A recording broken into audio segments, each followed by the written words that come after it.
안녕하십니까. 8월 16일 김경국TV 시작하겠습니다. 검찰이 문재인 전 대통령 부부의 금융계좌에 대한 압수수색 영장을 받아서 들여다보고 있다. 오늘 오전에 말씀드렸습니다.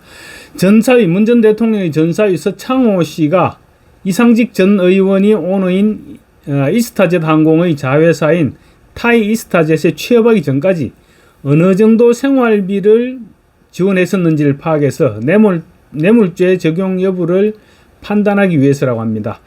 그런데 민주당의 반응이 이상합니다. 민주당은 최근 문 전 대통령 일가족에 대한 검찰 수사에 전혀 관심을 기울이지 않아 왔습니다. 쉽게 말하자면 신경을 끄고 있었다는 표현이 맞을 것입니다. 이재명이 자기 코가 석자인 마당에 남의 문제까지 신경 써줄 심적 여유가 없었다고도 할 수 있겠지만 그보다는 일부러 신경을 껐다는 표현이 맞을 것입니다. 지난 총선 공천 당시부터 이재명과 문재인은 사이가 좋지 않았습니다. 이재명이 친문계를 노골적으로 학살했죠. 그리고 문재인 전 대통령 이렇다 할 반응을 보이지도 못했습니다. 당시에도 이미 문재인은 검찰 수사에 코가 꿰어 있었고 또 어떻게 하든 이재명과의 기본적인 관계는 유지했어야 됐기 때문인 것으로 파악됐습니다. 임종석을 비롯한 친문 인사들이 공천 학살을 당했음에도 문재인은 끝까지 입을 닫았고 심지어 총선 막판에는 파란 점퍼를 찾아 입고 직접 선거 지원을 다니기도 했습니다. 전직 대통령은 지금까지 국민통합 차원에서 선거에 직접 나서지 않아온 관례를 단칼에 무시하고 문재인은 직접 선거에 참여했던 것입니다. 물론 문재인이 다녔던 지역 후보는 거의 대부분이 낙선했지만 어쨌거나 문재인 나름대로는 그만큼 열심히 돌아다녔던 것도 사실입니다. 결국은 총선 이후 보험용이지 않느냐 이렇게 그때 당시 모두가 생각을 했었습니다. 어떻게 하더라도 민주당이 이겨야만 방패막이가 되어줄 것이다 이렇게 생각했을 수 있을 것으로 보입니다. 본인은 어떻게 말할지 몰라도 그렇게 보는 것이 합리적인 추론입니다. 그런데 총선 결과 결국은 민주당이 압승을 했습니다. 문재인은 한숨 돌리는 듯 했는데 검찰 수사에 민주당은 전혀 신경을 써주지 않았습니다. 최근까지도 문재인 청와대에 대한 수사는 물론이고 김정숙 씨의 인도 방문이나 샤넬 자켓 의혹 등에 대한 검찰 수사에 민주당은 전혀 반응을 보이지 않아 왔습니다. 그리고 문재인 전 대통령의 사위, 전사위죠. 서창호 씨의 특혜 취업 의혹에 대한 검찰 수사, 또 문재인 청와대 관계자들과 문다혜의 수상한 동거래, 이런 온갖 의혹들에 대한 검찰 수사가 계속 진행되어 왔는데 민주당은 거의 침묵으로 일관해 왔습니다. 마치 자기 일은 자기가 알아서 해라 이런 느낌이었다고나 할까요? 그런데 오늘 문재인 부부 계좌 추적이 언론에 보도되자 민주당에서 반응을 보이고 나섰습니다. 지금까지의 반응에 비춰서 뜻밖이었다고 보여지는 그런 대목입니다. 왜였을까요? 이재명의 사정이 좋아져서 당에 여유가 생긴 것도 아니고 이재명은 오히려 사법 리스크가 더 심화되고 있죠.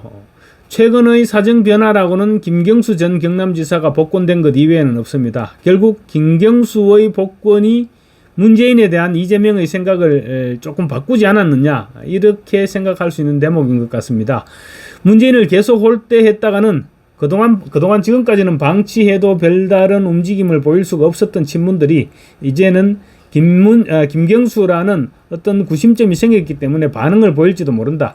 그러니까 친문들도 이제 김경수라는 구심점이 생겼기 때문에 김경수를 중심으로 뭉칠 수 있다. 이런 생각을 이재명이 했을 수 있다는 것입니다. 그러니까 이재명이 괜히 김경수를 중심으로 친문 세력들이 뭉칠 빌미를 주지 않겠다. 이렇게 생각한 것이 아니냐는 분석이 나오고 있는 것입니다. 민주당 황정아 대변인은 오늘 브리핑을 통해서 검찰의 문재인 전 대통령 부부에 대한 계좌 추적은 김건희 여사에게 무혐의 처분을 안겨주기 위한 물타기 수단으로 의심할 수밖에 없다. 이런 의혹을 제기했습니다. 무슨 말인지 모르겠습니다. 문재인 부부 계좌 추적을 하는 것과 김건희 여사에게 무혐의 처분을 하는 것이 무슨 관계가 있을까요? 황정아 대변인은 검찰을 향해서 억지도 정도껏 부려라라면서 수사만 지금 자그마치 4년째이다. 4년 동안 전 정부 인사들을 줄줄이 소환하고 탈탈 털었지만 제대로 된 결과 하나 내지 못한 검찰이 뇌물 운운하면서 전임 대통령을 모욕 주려고 하느냐 이렇게 비판했습니다. 말도 안 되는 소리죠. 국민의힘이 2020년 문재인 전 대통령을 고발했지만 문재인 정부의 검찰이 수사할 생각을 하지 않았던 것입니다. 그리고 윤석열 정권 들어서도 문재인 정권에서 나름대로 혜택을 입었던 이원석 검찰총장이 문재인에 대한 수사를 제대로 하지 않았기 때문에, 제대로 하지 않은 차원을 넘어서서 막았었기 때문에 시간을 끌어왔을 뿐입니다. 이제 문재인이 바람막이 역할을 해왔던 이원석 검찰총장 임기가 마무리돼 가니 전주지검도 제대로 움직이고 있는 것입니다. 전주지검 박영진 검사장, 원래는 이원석 총장의 검찰총장의 측근이기는 하지만 이제 더 이상 이원석 총장을 바라볼 수 없는 입장이기도 합니다. 황정아는 이 대목에서도 또 느닷없이 일본을 끌어들였습니다. 광복절 언저리만 되면 민주당은 늘 친일놀이에 완전히 미쳐서 환장하는 모습을 보여주고 있는 것입니다. 황정아 대변인은 대통령은 일본에 굴종하고 검찰은 그 대통령에게 굴종하는 굴종정부가 검사 독재 정권의 민낯인지 묻고 싶다. 민주당은 정치보복의 선봉대를 자처하는 검찰의 무도한 작태를 국민과 함께 반드시 심판하겠다고 목소리를 높였습니다. 거의 막말 대잔치나 다름없는 브리핑인 것 같습니다. 어쨌거나 지금까지 방치했던 문재인에 대한 수사에 반응을 보였다는 점이 점차 재미있어지는 것 같습니다.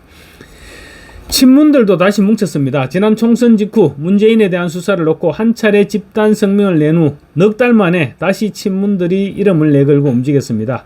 구심점이 생길 수 있다는 데 대한 자신감일까요? 문재인 정부 청와대 출신 민주당 의원들이 오랜만에 한 목소리를 냈습니다. 검찰의 문재인 전 대통령 부부 금융 계좌 추적이 알려지자 오늘 국회 기자회견을 갖고 명백한 정치 보복이다, 이렇게 강력히 반발하고 나선 것입니다.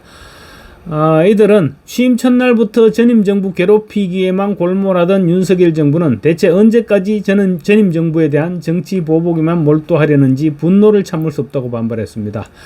무슨 거의 개풀 뜯어먹는 소리 같은데, 문재인 정부는 취임하자마자 5년 내내 적폐청산을 했던 정권입니다. 윤석열 정권과는 비교도 되지 않은 강도, 그리고 비교도 되지 않을 범위로 적폐청산이란 명목으로 구정권 인사들을 낱낱이 수사를 했던 사람들이 문재인 정권입니다. 그런데 윤석열 정권은 집권 2년이 넘도록 아직도 제대로 된 정리를 하지 못해서 허덕이고 있는데 무슨 정치 보복이란 말입니까? 친문들은 또 이런 얘기도 했습니다. 검찰은 처음부터 그림을 그려놓고 수사를 시작했다. 4년 동안 탈탈 털고도 그 그림에 맞는 퍼즐이 잘 나오지 않자 이제는 전임 대통령을 모욕 주는 방식으로 여론몰이를 하려 한다고 주장했습니다. 그러면서 전 대통령의 사위가 취직을 해서 월급을 받은 것이 뇌물이라면 대통령의 가족은 어떻게 생계를 유지해야 한다는 말이냐, 숨도 쉬지 말아야 한다는 소리냐고 반문하기도 했습니다. 이것도 무슨 말입니까? 누가 문재인 가족들의 취직을 하지 말라고 했습니까? 문재인이 공공기관장 자리와 사위의 일자리를 바꿔먹었으니까 그게 문제가 된 것 아닙니까? 딸 가족 때문에 국회의원 자리도 하나 양보해주고 또 특급 항공노선도 배정해줬으니 문제 삼는 것이지, 정상적으로 취직해서 월급을 받았으면 누가 뭐라고 하겠습니까? 이들은 검찰에 대해서도 여전히 정치검찰 운운하면서 윤석열 정권에 대해서는 몰락을 덜먹이기도 했습니다. 오늘 기자회견에는 문재인 정부 당시 청와대에서 근무했던 27명 전원이 이름을 올렸습니다. 따라서 자기들끼리는 굉장히 든든했을 수도 있을 것입니다. 그래서인지 몰라도 검찰을 향해서 마지막은 파멸임을 잊지 말라, 이렇게 경고하기도 했습니다. 대명천지에 문명사회에서 국회의원들이라고 쪽수 좀 많다고 대낮에 검찰을 급박하는 해괴망측한 일들이 벌어지고 있는 것입니다. 이제 검찰총장이 새로 임명해서 업무를 시작하는 대로 전 정권 적폐에 대한 수사 하루빨리 단죄가 마무리되어야 될 것 같습니다. 감사합니다.